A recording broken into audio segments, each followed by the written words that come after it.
Bismillahirrahmanirrahim. Ini Sayyidina Abu Bakar, Sayyidina Umar, Sayyidina Utsman itu dituduh telah merampas haknya Ali bin Abi Thalib dalam masalah kekuasaan. Jadi Nabi itu mewasiatkan agar yang jadi khalifah itu Ali, tetapi kenapa itu ditelikung diambil oleh mereka? Sehingga ini kemudian dijadikan oleh sebagian kalangan untuk menggelorakan semangat untuk melawan Sayyidina Utsman bin Affan. Bagaimana sebetulnya menjelaskan ini? Mayoritas Ahlus Sunnah kan berpandangan dua itu. Ada yang menunjukkan Rasul itu memilih khalifah penggantinya itu adalah Abu Bakar. Ada pandangan begitu. Ya alasannya karena Rasul menyuruh Abu Bakar menggantikan beliau dan jadi imam sholat dan seterusnya. Itu indikasi-indikasi. Sebagian ahlu sunnah berbicara begitu, tetapi ahlu sunnah secara umum mengatakan bahwasanya Rasul itu tidak menunjuk pengganti. Ini berdasarkan hadis riwayat Imam Ahmad terkait perkataan Sayyidina Umar. Wa inni illa astakhlifu fa inna Rasulullah sallallahu alaihi wasallam lam yastakhlif.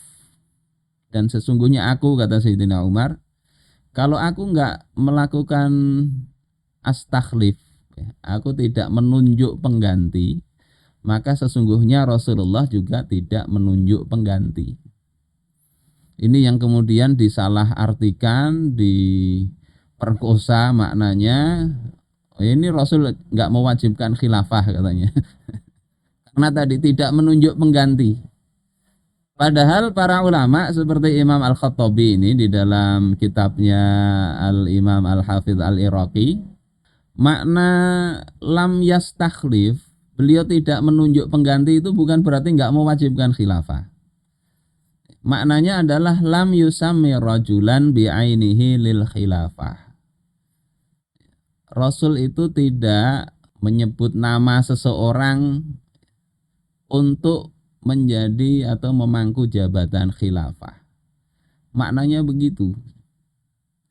Sehingga enggak ada itu istilah merampas haknya Sayyidina Ali bin Abi Thalib, enggak ada. Karena Rasul enggak ada menentukan nama-nama setelah beliau ini yang jadi khalifah siapa. Jadi seperti itu maknanya. Jadi enggak ada yang salah dengan Sayyidina Utsman, Sayyidina Abu Bakar maupun Sayyidina Ali.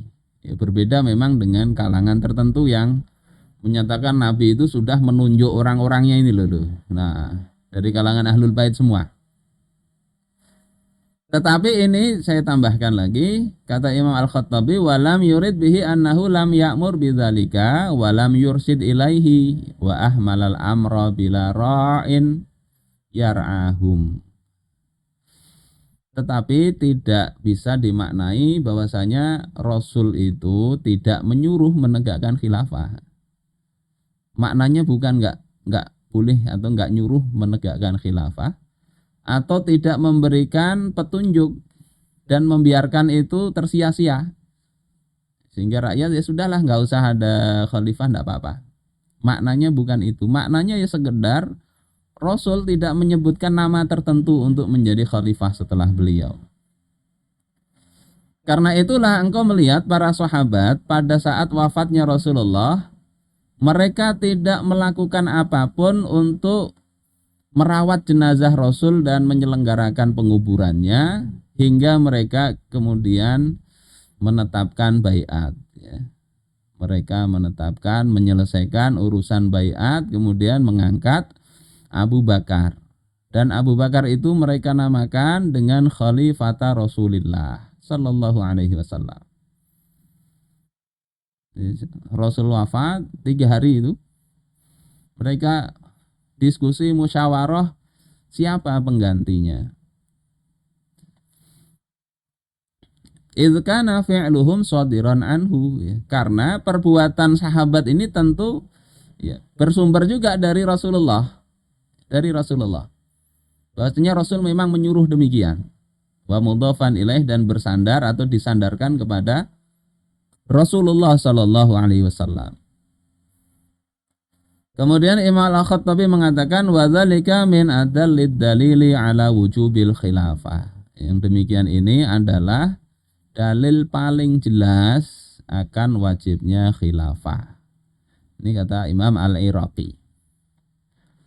Jadi ini pertama kita tegaskan Sayyidina Utsman enggak merampas kekhilafahan dari Ali karena Rasul tidak menetapkan siapapun namanya, tapi itu haknya umat untuk memilih dengan cara sebagaimana Abu Bakar ke Umar atau Umar ke Utsman atau saat Ali diangkat.